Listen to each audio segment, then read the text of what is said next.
Well, everyone, it's time for us to go and take a look at the PlayStation Portal and see how this particular console has been holding up throughout the whole entire year of 2024. There's been some really big improvements of this particular gaming console, and it's interesting because just within the last couple of weeks, a lot of movement has been happening, and I'm very happy with it because this could have been, in my opinion, a really good standalone console when it first came out. But it was interesting because the thought process behind the PlayStation Portal was basically just this console being an extension to the PlayStation 5. I kind of akin it to kind of like the PlayStation VR headsets, where it's not a standalone headset like the MetaQuest or the Apple Vision Pro. It's like you have to have a PlayStation 5 in order to go and use the PlayStation VR headset. And I've always felt like that was kind of a strange thing for Sony to do. Like, I feel like they should make it to where even if you don't have a PlayStation 5, you can still utilize those headsets. Because yes, Sony's probably going to make more money if they do it that way, but I feel like for a lot of people, having a separate ecosystem, a separate experience,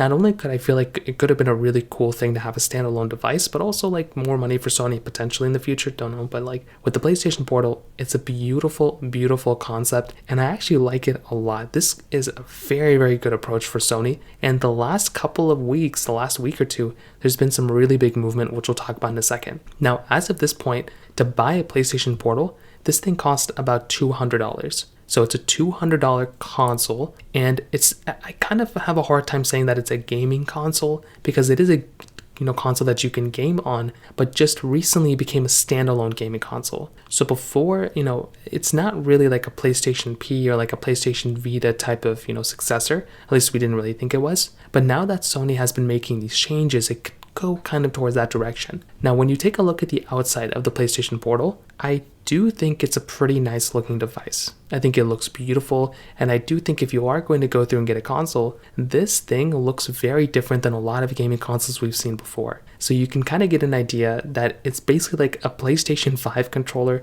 split in half with a screen in the middle. So it's almost identically the same as a PlayStation 5 controller, and I do think that's a very nice thing. The PlayStation 5 controller is probably my favorite controller that I use for a lot of gaming, for a lot of different things like that, and I was very happy when Sony made something like this because they utilized basically the same exact type of controller layout that we had before. Now, the buttons themselves feel pretty good. They feel basically the same thing as my PlayStation 5 controller. I genuinely cannot tell that big of a difference. But then you're getting this display right in the middle. So this display that you're getting is basically an 8-inch LCD panel. And this is actually a very good panel on this thing. I like the approach that Sony did here because it looks fairly slim, it looks fairly small. But when you actually kind of carry it around, it doesn't feel like super... I was expecting this thing to feel a little bit cheaper, but it really doesn't feel that bad. And the display itself looks really nice. It looks very bright, and I was comparing it against my standard original Nintendo Switch and my Switch Lite, and those panels really aren't that great.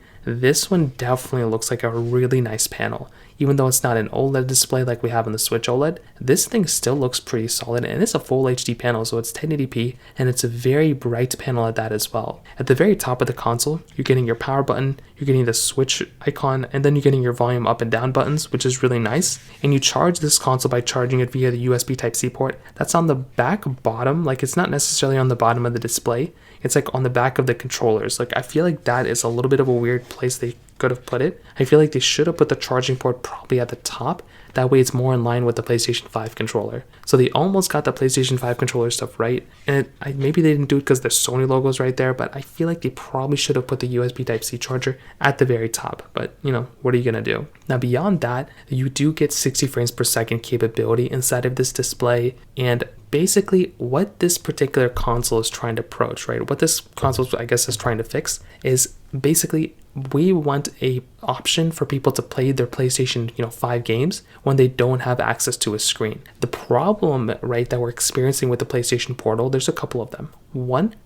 although it is a standalone PlayStation 5, it's a PlayStation Portal console, this is kind of just a streaming device. So this is not like a Steam Deck or like any of these other types of like a Rogue Ally or anything like that. It's not any of those types of gaming handhelds because for this one, you pretty much almost always have to have access to Wi-Fi. So you have to have access to your internet connection in order to kind of use this particular console. So that is kind of why I don't really know if I would consider this thing like a like a standalone console or even like a gaming console, because you do have to have access to Wi-Fi, you have to have access to internet. So that is kind of an issue that you're experiencing. And you also have to, at least you had to have access to a PlayStation 5. So you cannot go through use this thing as a separate console. And that was kind of a problem that a lot of people were experiencing until recently. So you still have to have access to Wi-Fi. You still have to be connected to an internet connection of some sort. However, Sony has just released their cloud gaming beta. So what this particular beta does is that it's a cloud streaming, that's what it's called.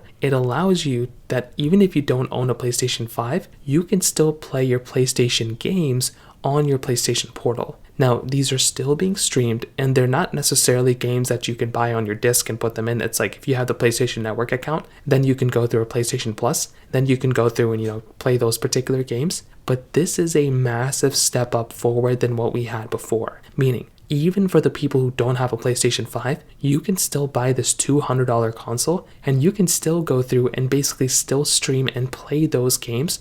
As long as you're on an internet connection, you can play those games on your console, which genuinely is such an amazing thing. So I think this is a really good step coming from Sony. And the reason for this is, number one, they don't have to go through, they don't have to make a crazy, insane, new console with new graphics and new chipsets and new everything like that. They can just use the power of the internet and stream those, games and stream those consoles, like the games that they already have on PlayStation Plus. They can stream those over onto the PlayStation Portal. So now you get access to a lot of different games. Like GTA 5 is on there. There's a bunch of different Ratchet and Clank games. There are a lot of games. There's not too many. I don't want to overhype it, but there's a good amount of games right now on the PlayStation Plus, store on the PlayStation Portal. And this is still in a beta, and it's still going to be coming out slowly and slowly. So I think that this is a really big thing and a really big deal in my personal opinion, because this is probably going to be a really good step into what Sony's going to be doing for their next generation of console. I do think they're not going to give up on this Portal design.